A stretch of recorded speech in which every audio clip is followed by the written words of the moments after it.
पश्चिम Asia संकट की वजह से कंज्यूमर प्रोडक्ट की बढ़ती महंगाई को कंज्यूमर कंपनियां वैल्यू ग्रोथ के तौर पर देख रही हैं। अधिकतर कंज्यूमर कंपनियों ने दाम बढ़ाना शुरू कर दिए हैं।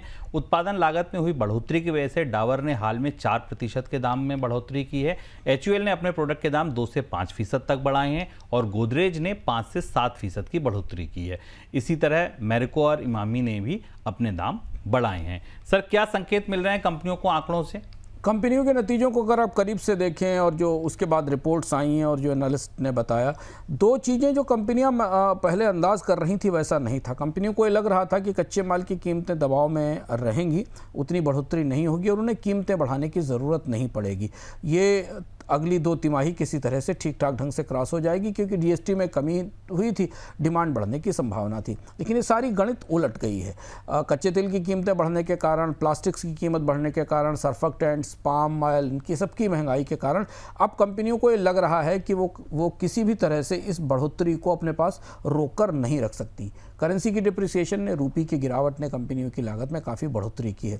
तो जो मैग्नीट्यूड है अब वो ये दिखाई दे रहा है कि 3 से 5% कीमतें कंपनियों को बढ़ानी ही पड़ेंगी और अगर वो इतनी कीमतों की बढ़ोतरी पास ऑन नहीं करते तो उनके P&L पर, उनके मार्जिन्स पर बड़ा असर पड़ेगा। कुछ FMCG कंपनियां 4 से 8% तक और कुछ 8% से ऊपर तक की बढ़ोतरी कर सकती हैं। इसमें जो महत्वपूर्ण होम केयर और पर्सनल केयर सोप डिटर्जेंट है, जिनकी कीमतें आने वाले दिनों में 3 से 5% बढ़ सकती हैं। पैकेज्ड फूड, बिस्किट और बेवरेजेस की कीमतों में 8% तक की बढ़ोतरी हो सकती है। जैसे कंपनी ब्रिटानिया का एग्जाम्पल लें, उसकी एक बड़ी कॉस्ट है फ्यूल की और पैकेजिंग की, जो वो पास ऑन करने की तैयारी कर रही है। तो इसका के 2 असर होंगे। एक तो ऐसी परिस्थिति में कंपनियां अगर कीमतें नहीं बढ़ा पाती तो अपने सब पैकेट में सामान कम कर देती हैं, जिसको श्रिंक इन्फ्लेशन कहते हैं। ग्रामेज कम कर देती हैं। 100 ग्राम के पैकेट की कीमत वही रखी और उसमें 90 ग्राम या 80 ग्राम सामान दिया। ये आने वाले दिनों में दिखाई देगी। ग्रामेज में कटौती होगी, जो संकेत मिल रहा है। और दूसरा ये है कि खासतौर से ग्रामेज में कटौती होगी छोटे प्राइसेस के पैकेट में, 5 से 10 रुपये वाले में, जहाँ कीमतें बढ़ाने की गुंजाइश नहीं है। तो जो छोटा पैकेट है वो और छोटा हो सकता है माल को लेकर। और जो बड़े और प्रीमियम प्रोडक्ट हैं वहाँ निश्चित तौर पर कंपनियाँ अपने MRP में बढ़ोतरी करेंगी। तो आने वाले दिनों में आप अगर बाजार में जा रहे हो तो ध्यान से देखिएगा कि जो पैकेट आप खरीद रहे हैं क्या उसमें उतना ही माल है जितना पहले आपको मिलता था। अमेरिकी चिप कंपनी एनवीडिया ने दक्षिण कोरिया की कंपनियों के साथ कई समझौते किए हैं। ये समझौते हुंडई, LG, SK ग्रुप, नावेर और दोसान कंपनियों के साथ हुए हैं। ये डील्स आर्टिफिशियल इंफ्रास्ट्रक्चर और सेमीकंडक्टर चिप्स को लेकर हुई है। हालांकि इन डील के बाद भी सोमवार को उन अधिकतर कंपनियों के शेयरों में गिरावट आई जिनके साथ डील हुई है। सर, सवाल यह है कि एनवीडिया ने क्या डील्स किए हैं और कोरिया ही क्यों फोकस में है?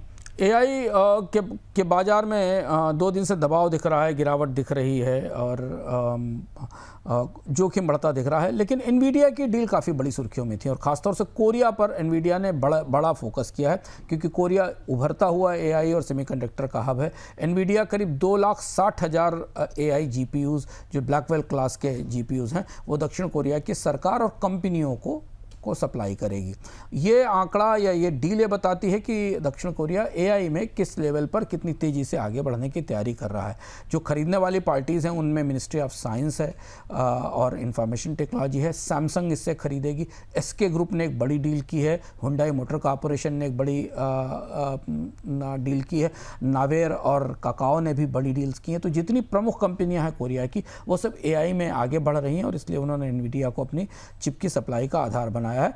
14 ट्रिलियन वॉन की, करीब 9.8 बिलियन डॉलर की ये डील है जो एनवीडिया को मिली है। बाजार का रिएक्शन इस पे थोड़ा निराशाजनक रहा। एनवीडिया के लिए बड़ी डील थी। चूंकि एनवीडिया के चिप्स की पूरी दुनिया में मांग है, तो पहली बार एनवीडिया ने अमेरिका से बाहर किसी एक देश के साथ इतना बड़ा टाई अप अपनी चिप्स की सप्लाई के लिए किया है। और जो कोशिश अब शुरू हुई है पूरी दुनिया में एजेंटिक AI में, सॉवरेन एजेंटिक AI बनाने के लिए, कि हर देश के अपने एजेंट हों और सॉवरेन एजेंट बनाए जाएं। कोरिया उसमें सॉवरेन AI में सबसे आगे बढ़ने की तैयारी कर रहा है, जिसमें कि कंप्यूटर्स डोमेस्टिकली कंट्रोल्ड होंगे, मॉडल और डेटा इंफ्रास्ट्रक्चर भी देश के भीतर बनाया जाएगा। सर, ओपन AI के IPO का क्या प्लान है, वहाँ क्या अपडेट है? ओपन एआई के आईपीओ की तैयारी शुरू हो गई है। एक सुपर ऐप लाने की बात चल रही है। ओपन एआई आईपीओ से पहले अपने वैल्यूएशन बढ़ाने के लिए और अपने प्रॉफिट कम करने के लिए सुपर ऐप की तैयारी में लगी हुई है।